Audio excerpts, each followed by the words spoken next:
আসসালামু আলাইকুম সুপ্রিয় এইচএসসি এবং আলিম এইচএসসি এবং আলিমের পরীক্ষার্থী এবং যারা শিক্ষার্থী রয়েছে 2024-25 এবং 26 সালের পরীক্ষার্থী আপনাদের জন্য ইংলিশ দ্বিতীয় পত্রের গ্রামার পার্ট প্রিপোজিশন যে কনসেপ্টটি সেইটি নিয়ে আজকে উপস্থিত হলাম। তো প্রিপোজিশন আসলে অনেকের কাছে অনেক বোরিংয়ের একটা কনসেপ্ট। আসলে এটা বোরিংয়ের কিছু না, যদি একটু টেকনিক খাটিয়ে পড়তে পারো তাহলে অবশ্যই এটাতে পূর্ণ নাম্বার আনসার করা সম্ভব।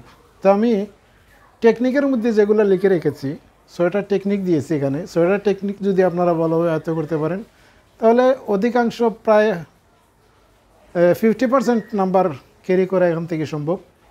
তো টেকনিকের মধ্যে আমি সর্বপ্রথম বলবো আর্টিকেল, পসেসিভ, অ্যাডজেক্টিভ এর পূর্বে হোক বা পরে গ্যাপ হোক এখানে ও বসিয়ে দিবেন। আর্টিকেল আপনারা জানেন 3টা আছে, A N the. Possessive form অর্থাৎ উই এর পসেসিভ ফর্ম আওয়ার, আই এর পসেসিভ ফর্ম মাই, হি এর পসেসিভ ফর্ম হিজ, তারপরে শি এর পসেসিভ ফর্ম হার।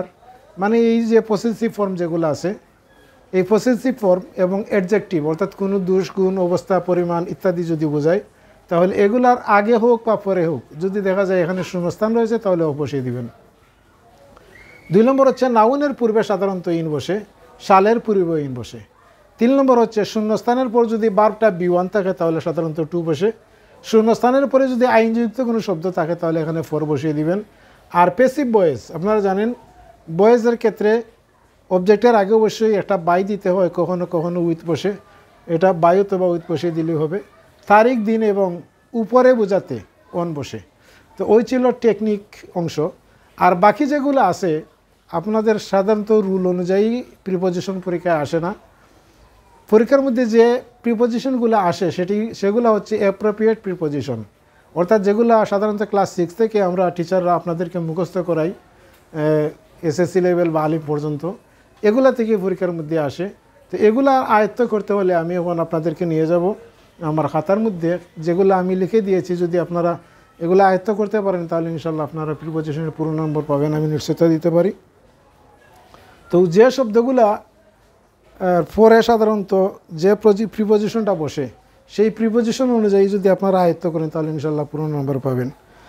তো আমি এখন আপনাকে দেখাবো, আপনারা স্ক্রিনশট দিয়ে খাতার মধ্যে লিখে নেবেন। এগুলা যদি আয়ত্ত করতে পারেন তাহলে অবশ্যই আপনারা ইনশাল্লাহ পূর্ণ নম্বর পাবেন। এখন আমি আপনাদেরকে খাতার মধ্যে নিয়ে যাচ্ছি। নিশ্চয়ই আপনারা দেখতে পাচ্ছেন প্রথমে আমি উইথ দিয়ে আপনাদেরকে যে প্রিপোজিশনটা দিয়েছি, মানে started with, share with, satisfied with, এইভাবে আপনারা 15 থেকে 20 বার শব্দগুলো পড়বেন ইনশাল্লাহ। এগুলা থেকে পরীক্ষার মধ্যে ইনশাল্লাহ 100% কমন পেয়ে যাবেন। তো আপনারা স্ক্রিনশট দিয়ে অবশ্যই এগুলো লিখে নেবেন। উইথের পরে অফ, তারপরে অন, তারপরে টু, তারপরে বাই, এইভাবে আমি দিয়েছি। নিশ্চয়ই আপনারা দেখতে পাচ্ছেন স্ক্রিনের মধ্যে। এগুলো আপনারা নিজ দায়িত্বে নোট করে নেবেন খাতার মধ্যে।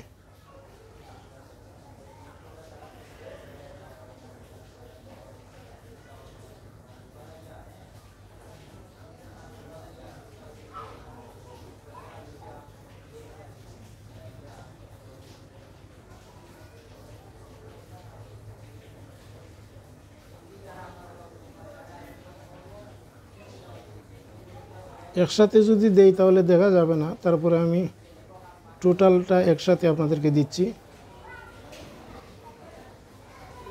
তো এই ছিল প্রিপোজিশন।